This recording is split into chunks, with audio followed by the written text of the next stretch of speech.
Bonsoir à toutes et tous. Pour l'instant, il n'y a personne de toute façon. Alors, donc là, je vais faire un rig. Donc là, j'ai importé pour expliquer vite fait quand j'aurai un replay de cette vidéo. Des éléments là de mon projet de ballon dirigeable avec la société Voliris. Et donc là, je vais préparer pour l'animation, pour un film d'animation que je vais faire.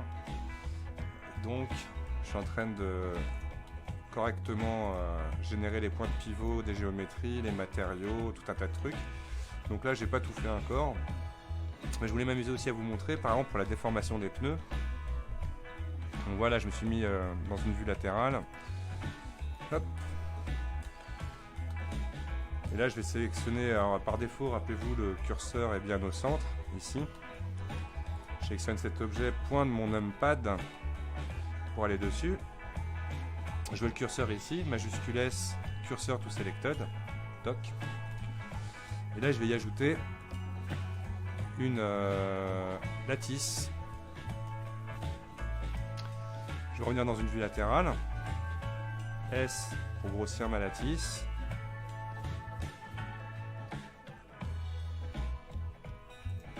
Pour faire S, mais m'éloigner un peu pour avoir plus de contrôle. Et Shift en même temps.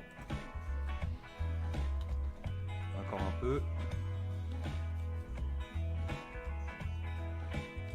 Voilà. Ensuite, je vais mettre dans la vue face. S, X. Et voilà. Alors le principe, là on voit ça c'est mon sol en gros. Et là mes pneus en fait je vais les déformer pour qu'ils soient au niveau du sol. Grâce à cette lattice. Donc dans les options de lattice, je vais diviser. J'en ai pas besoin dans ce sens-là d'ailleurs.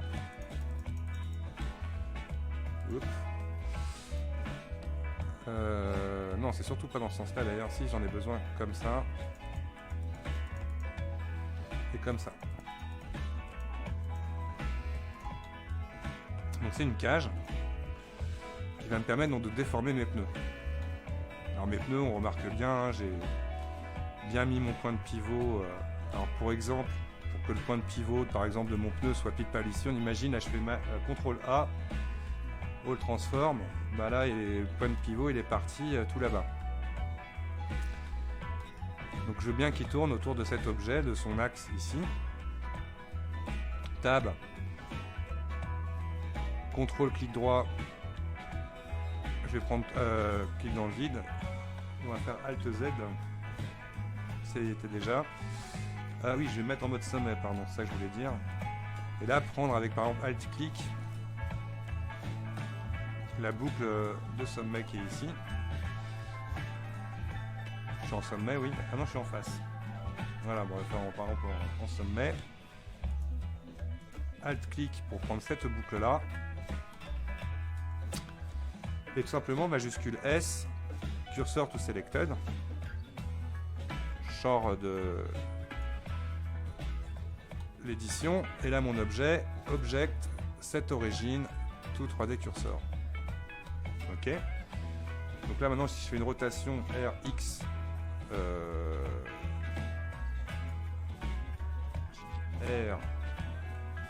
RX, voilà. Ma roue va tourner correctement autour de ce point de pivot. Donc je vais vous montrer comment contrôler la rotation de ma roue avec l'assistant qui sera là-bas. Donc ça on imagine. Ça sera l'assistant qui contrôlera, je dirais, tout le système. Donc, maintenant que j'ai montré comment gérer les points de pivot, alors par exemple lui il a son pivot encore qui est tout là-bas. Tab. Là je vais par exemple lui mettre son point de pivot ici. Donc CTRL clic droit, je viens chercher cette boucle là, ou sinon j'aurais pu faire aussi Alt clic. Shift S vers le bas, cursor to selected. Mode object, object, set origin, to 3D cursor. Ok. Alors là, on va avoir mes raidisseurs. Je vais les isoler. Slash. Et eux, donc on va découvrir comment faire une cinématique inversée, c'est-à-dire que eux ils bougeront tout seuls par rapport au déploiement des suspensions. Donc je vais mettre dans une vue face. Et en gros, lui je vais lui mettre son point de pivot ici et lui son point de pivot ici. Et en fait, il y aura après un élément ici qui viendra lier en fait l'ensemble. Je vous montrerai après comment le mettre aussi précisément à cet endroit. Donc on va commencer par exemple par lui. Hop, Edit Mode. Je vais zoomer un peu mieux dessus. J'ai appuyé sur surtout majuscule Z pour voir en transparence. Et voilà. Alors là, je voudrais sélectionner uniquement les sommets qui sont ici. D'ailleurs, lui, il n'a pas trop de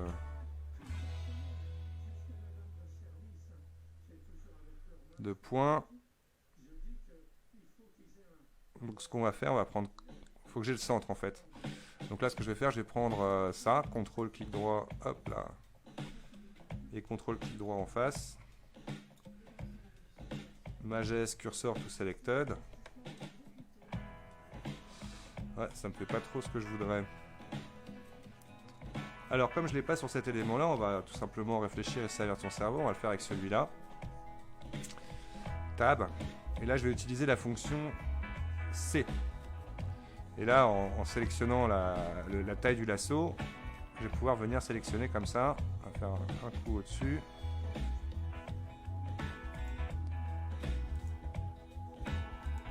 Bon. Voilà, le but c'est de sélectionner que la partie interne. Majest, curseur, hop là, clic droit pour sortir de ma sélection. Majest, cursor to selected. Ah oui, il y avait tout ça de sélectionner. D'accord. Donc là, on va toujours en sélection. CTRL Maj, cliquer, glisser. Et enlever tout ce qui était là. Voilà. Et on refait un Majest, cursor to selected. Et là, il vient bien ici. Voilà, donc lui, on va lui dire maintenant. Donc là, hop, parfait. Object. Cette origine, tout 3D cursor. Touc. Donc cet objet maintenant, si je fais une rotation sur X, il tourne dans ce sens-là. Celui-ci, aussi simple, donc vue latérale. Edit Mode, je viens zoomer. Et là c'est bien, on a directement le cercle. Donc C, je grossis mon cercle jusqu'à ce que j'ai... voilà, toute ma sélection désirée. Identique, Majest, cursor to selected, object mode, object, cette origine, tout 3D cursor. Oui, j'ai oublié de faire un truc d'abord. Ici, d'abord, fait Majest, cursor to selected. Ah oui, d'accord. Il fallait bien que je clique dans le vide d'abord. Donc là, on va faire à nouveau la sélection. Toc. Majest, cursor, clic droit, Majest, cursor to selected. Et là, il est bienvenu au bon endroit. Object, cette origine, tout 3D cursor. Descendre partout. OK. Donc là, maintenant, on va créer un assistant qui va nous permettre de contrôler aussi ça. Donc là, ici, ça va être pareil. On va se mettre comme ça. Edit Mode. C'est... pourquoi pas, peu importe. Majest, cursor, tout. Une fois de plus, il y avait d'autres trucs de sélectionner, donc je clique bien dans le vide avant de le faire. Hop, je fais attention à la taille de mon cercle. Cursor, tout selected. Là, effectivement, ça ne sera pas pour y mettre le point de pivot, hein. Son point de pivot à lui est ici. Mais par contre, add empty, je vais mettre un cube ici, toc, qui va faire voilà.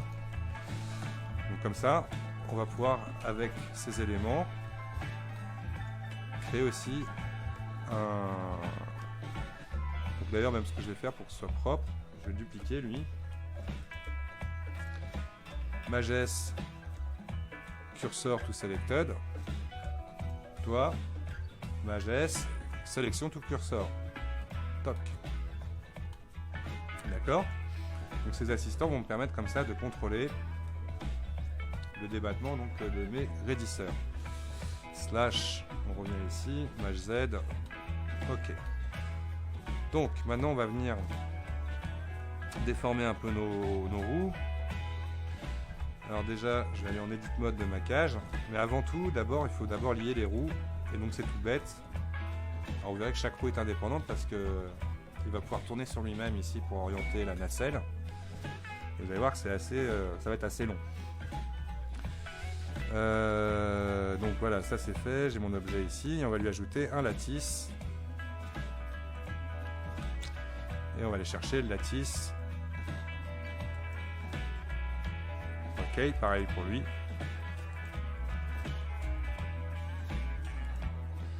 Et la cage. Que voilà. Donc maintenant je me mets dans une vue par exemple latérale. Je sélectionne mon lattice. Edit mode. Je pense que lui il n'y a pas de problème. On peut sélectionner directement l'arrière-plan. Comme ça, vous voyez. Alors je suis dans une vue latérale. Et eux, on va leur demander d'être à 0 en Z. Item. En global. 0 en Z. Toc. Et on voit que déjà ça vient un peu écraser mon truc. Donc ça c'est la Y. Donc je fais S, Y. On va légèrement comme ça sortir le pneu pour qu'il vienne s'aplatir. Ok, je vais me mettre dans une vue face. Et là je vais prendre uniquement ces parties là. S, X.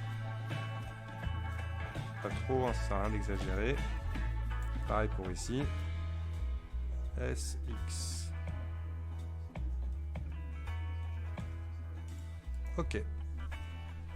Donc là ma lattice, je la sélectionne. Je vais la masquer avec Hide, H. Et on imagine maintenant si je fais tourner ma roue, R sur l'axe X, ça me permettra comme ça de gérer